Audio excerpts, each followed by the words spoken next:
Mehaïl el Haïl, d'une réussite à l'autre. Vous le savez que dans le Shulchan Aruch, il est écrit que tout de suite après Kippour, il faut s'investir dans la construction de la soukha pour passer d'une mitzvah à une autre. Maintenant, la question se pose, comment doit être construite la soukha? Il y a combien de parois? Alors, il y a 3 parois, bravo. Ça, c'est le minimum. Quand on veut bien faire les choses, préférable qu'il y en ait 4, qu'on soit à l'aise dans la soukha, qu'on soit comme à la maison, car la Torah nous demande d'être installé dans la soukha aussi confortablement qu'à la maison. Comme dit le Shulchan Aruch, pendant les 7 jours de Sukkot, la personne considère sa maison comme étant une résidence provisoire et la soukha comme étant la résidence principale. Donc il est préférable que ce soit bien organisé. Mais sinon, il est suffisant d'avoir 3 parois. Et la 3e n'a même pas besoin d'être entière. Il est écrit Shlishit afilo tefah. Seulement, il y a tellement de discussions par rapport à cette paroi numéro 3 qui fait juste un tefah. La halakha, c'est comme ça. C'est qu'il faut mettre ce tefah-là, c'est-à-dire cette planche, il faut la mettre à un écart de moins de 3 tefahim de la 2e paroi. Je vais vous embrouiller un peu, c'est pas grave, mais ne retenez que la fin. Alors, on prend ce tefah et on le met à moins de 3 tefahim d'écart de la 2e paroi, de l'extrémité de la 2e paroi. Et à partir de là, on fait en plus un tsurat apetah, c'est-à-dire que on met une baguette horizontale, une baguette verticale pour compléter le 3e côté. Mais pour ne pas rentrer dans tout cela, qu'est-ce qu'on fait? On achète une paroi qui fait 70 cm, 7 fahim, et on est tranquille. Comme ça, on a 3 parois vraiment. 2 qui sont entières, et la 3e, même si elle n'est pas entière, elle n'est pas parallèle à la première, ce n'est pas grave. Elle fait office de 3e paroi, puisqu'elle a une hauteur et une largeur suffisante, tout va bien. La hauteur, c'est combien? Quelle est la hauteur minimale d'une paroi de soukha?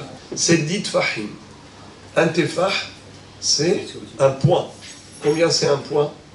Alors, il y a une mahloket. Il y a ceux qui disent que c'est 8 cm. Il y a ceux qui disent que c'est 10 cm. Le Hazon Ish, il dit que c'est 9,6. Le Rav Haim Nae, 8 cm. Alors, ok, on va dire 10 cm, on arrondit. 10 cm, 10 tfahim, c'est 10 fois 10 cm, ça fait combien? 1 mètre. Voilà, 1 mètre de hauteur.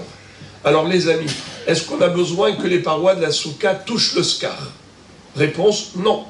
Il est suffisant que la paroi ait une hauteur minimale de 10 tfahim, et tout va bien dans le meilleur des mondes. Même si le skar est surélevé, c'est kasher. D'ailleurs, c'est ce qu'on va faire ici. Ici, on va utiliser la rambarde, c'est-à-dire la barrière que nous avons ici dans la terrasse, eh bien on va la considérer comme un mur. On va prendre, ensuite on va acheter des planches pour mettre à droite et à gauche de cette barrière. Ça va nous faire 3 mechitzot. D'accord? Question, est-ce que une barrière de verre est cachère? Parce que ça, c'est une barrière qui est transparente. Elle n'est pas opaque. On peut la recouvrir avec du tissu. On peut la recouvrir avec du tissu. Ça, c'est une solution s'il y a un problème. Mais je demande, est-ce qu'il y a un problème? Parce qu'on on trouvera des solutions dans la mesure où il y a un problème. Je pense pas. Non, il n'y a pas de problème. Alors, il y a ceux qui disent qu'il y a un problème. Lequel problème? On nous demande de nous installer dans la soukha comme à la maison.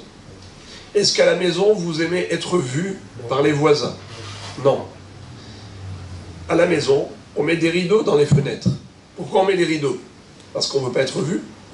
On veut vivre dans son intimité, dans sa tranquillité. On ne veut pas avoir un regard d'extérieur. D'accord? Ça, c'est le classique. Alors, maintenant, la soukha, si on doit vivre à l'intérieur comme on vit à la maison, donc il faut qu'on soit invisible. Il y a des éléments aussi. Comment vous dites? Il y a une fenêtre et des rideaux aussi. Donc on devrait mettre des rideaux. Donc vous imposez les rideaux. Ça veut dire qu'on ne peut pas se servir de la barrière de verre. C'est ce que vous dites. Si, on décide que la soukha ne doit pas être visible de l'extérieur, Oui. on ferme tout, la totalité. Oui, alors la question est de savoir, est-ce que oui ou non, il faut que ce soit intime? Moi, je dis Oui. Moi, je dis non. Si la halakha exige que ce soit intime, alors c'est pas cachère cette barrière.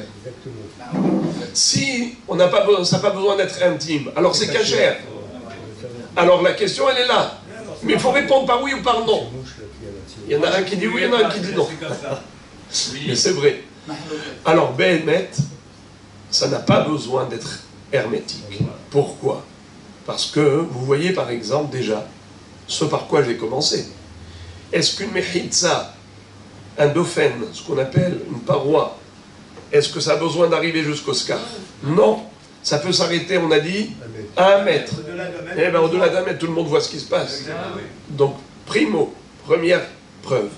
Deuxième preuve.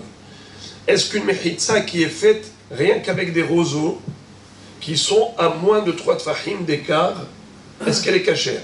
Ou bien avec des cordes, des sangles, vous voyez comment ils vendent des sangles, est-ce qu'elle est cachère quand on met des sangles à ce qu'on appelle moins de 3 tfahim? Alors en fait, je ne sais pas si vous avez mesuré une fois, il y a à peu près 22 cm entre une corde et l'autre. Alors ça fait moins de 24 cm, c'est cachère. Alors, voyez-vous, là on voit tout, il n'y a aucun problème. Ceux qui ont soulevé le problème, ils ont dit, mais le Rama c'est Rabbi Moshe Isserles, le posek pour les Ashkénazes. Il a dit que dans une soukha, il faut qu'un homme puisse vivre avec sa femme normalement. Ça veut dire qu'il faut créer des conditions d'intimité. Alors, si c'est avec du verre, eh bien c'est pas cachère. D'accord?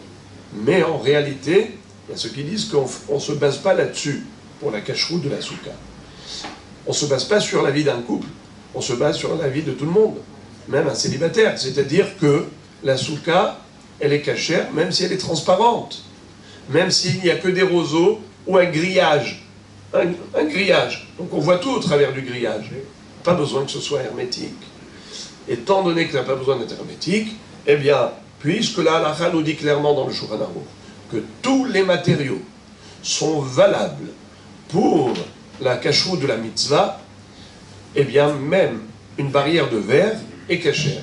La seule chose pour laquelle le Rav Ovadia Yosef a tiré la sonnette d'alarme, il a dit, c'est les bâches. Les bâches qui bougent au vent. Celles qui se secouent, qui sont remuées par le vent, eh bien, c'est pas cachère. Pourquoi?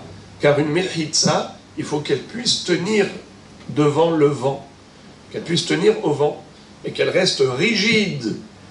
Alors, c'est pour cela que on ne se suffit pas que des tissus pour ceux qui achètent des sous-côtes avec des bâches. Je ne sais pas si vous avez remarqué, ils vous vendent des sangles avec. Ces sangles sont indispensables. C'est ce qui fait la cacheroute de la soukha. Car le tissu, il peut bouger au vent, et si ça bouge au vent, eh bien ce n'est pas une paroi cachère pour la soukha.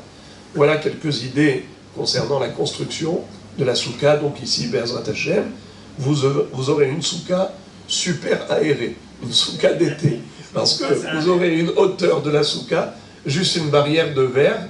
Ce sera à droite et à gauche qu'on mettra des planches, mais sinon vous allez pouvoir voir Natania vue sur mer, Be'ezrat Hashem, avec toute la cacheroute de la soukha.